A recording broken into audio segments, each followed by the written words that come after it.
여러분 안녕하세요. 햇살입니다. 세상 모든 분들이 건강하고 안전하고 평안하게 살기를 원하는 햇살입니다.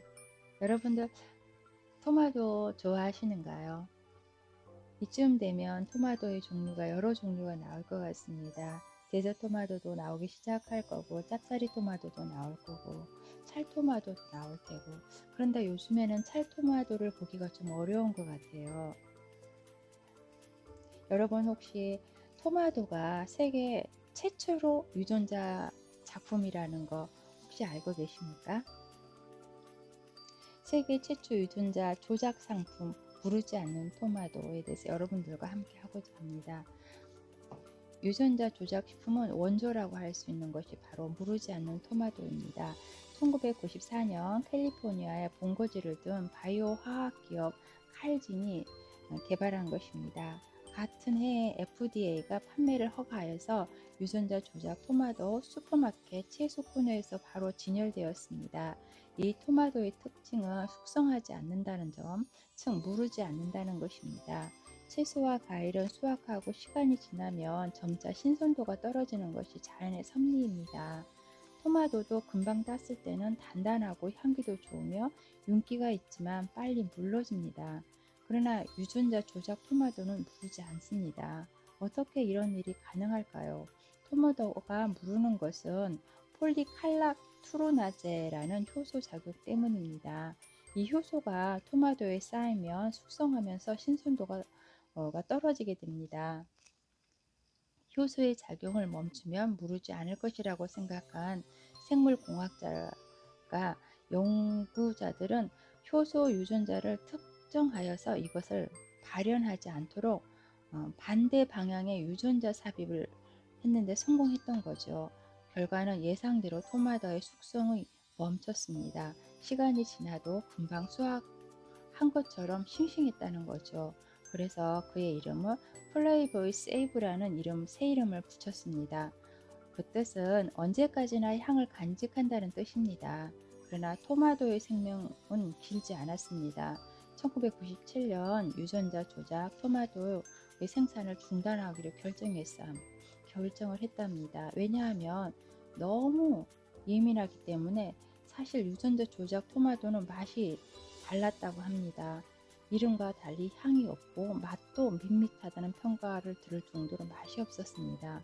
계속 생산하고 싶어도 팔리지 않아서 생산을 중지했던 거죠. 소비자가 토마토를 선택하는 기준은 맛이 있다, 맛이 없다. 이 두 가지잖아요. 소비자의 입맛에 맞지 않는 시장에서 퇴출은 당연할 수밖에 없습니다. 유전자 조작 식품뿐 아니라 모든 상품의 공통점으로 적용되는 것이죠. 미국의 토마토는 70에서 80%는 유전자 조작 토마토라고 합니다. 그러나 요즘에 한국 시장에서도 토마토가 잘 무르지 않는 토마토들이 많이 들어와 있습니다.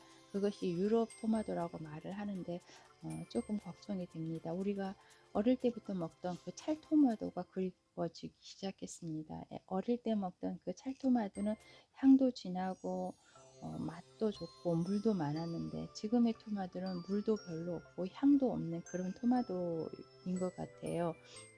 자그마한 토마토, 방울토마토는 노지에서 재배를 했던 그런 토마토는 달고 단단하고 맛있는데, 하우스 재배는 좀 맛이 좀 덜하죠. 요즘의 토마토는 좀 단 것 같아요.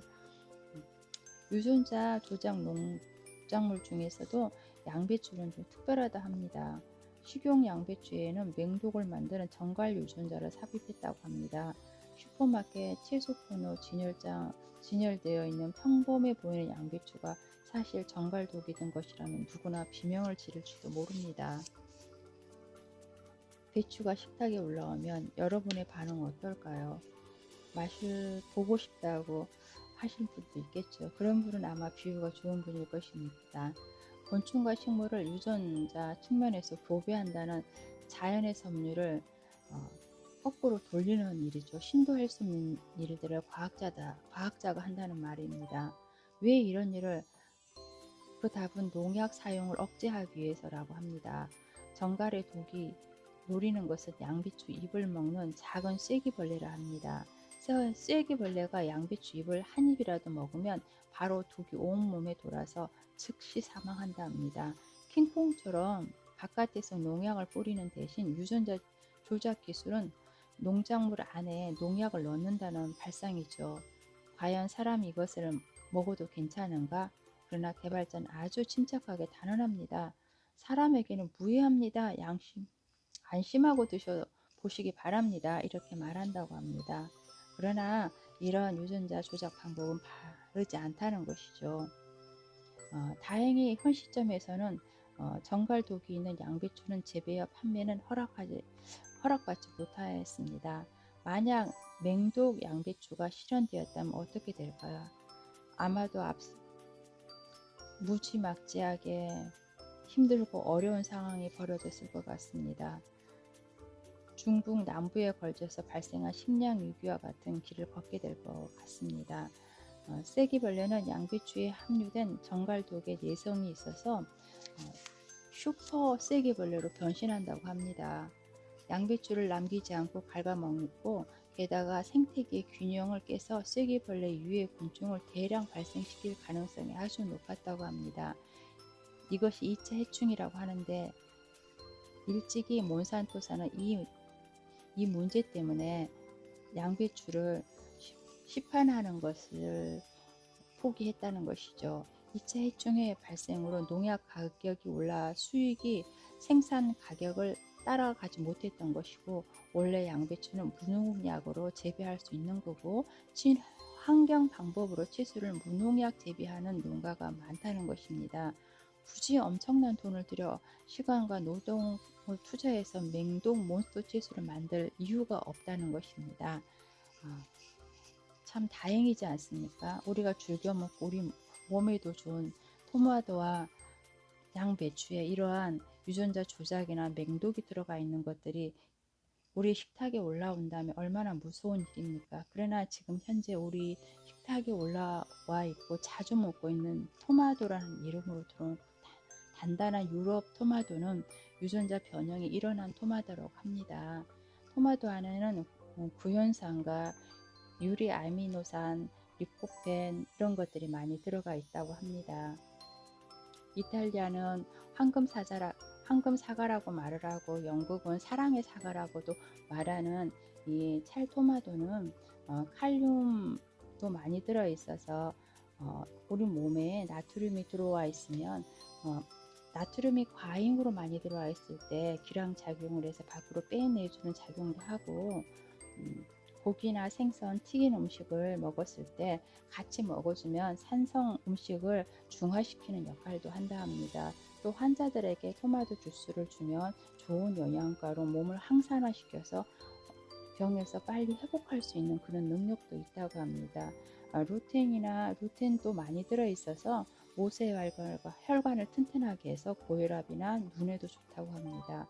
베타카로틴 같은 경우는 암 예방도 뛰어나고요.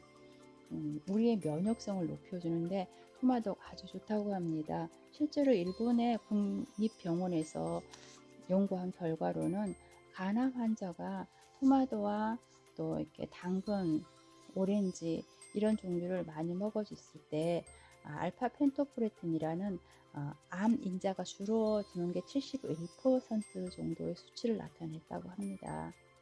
여러분들도 지금처럼 환절기로 인해서 건강을 지키기 어려울 이런 상황에 좋은 먹거리를 통해서 우리의 몸을 지키는 것이 굉장히 중요하다고 생각합니다. 우리의 면역성은 먹는 대로 이루어지는 것입니다. 우리 몸은 먹는 대로 만들어지는 게 맞습니다. 지금 오한폐렴으로 온 국민이 걱정하고 있는데 중요한 것은 외부의 문제가 아니고 내부의 문제라고 생각합니다. 지금 봄철이니까 달래, 냉이, 쑥, 해물, 조개류 이런 종류 드시고 찰토마토 또 당근, 오렌지 지금 굉장히 싸게 먹을 수 있는 시절이 아닌가 싶어요.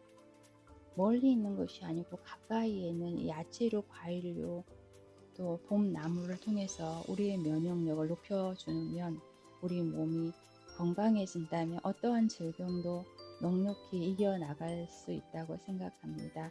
오늘도 행복하고 즐거운 하루 되시길 원합니다. 감사합니다. 햇살이었습니다.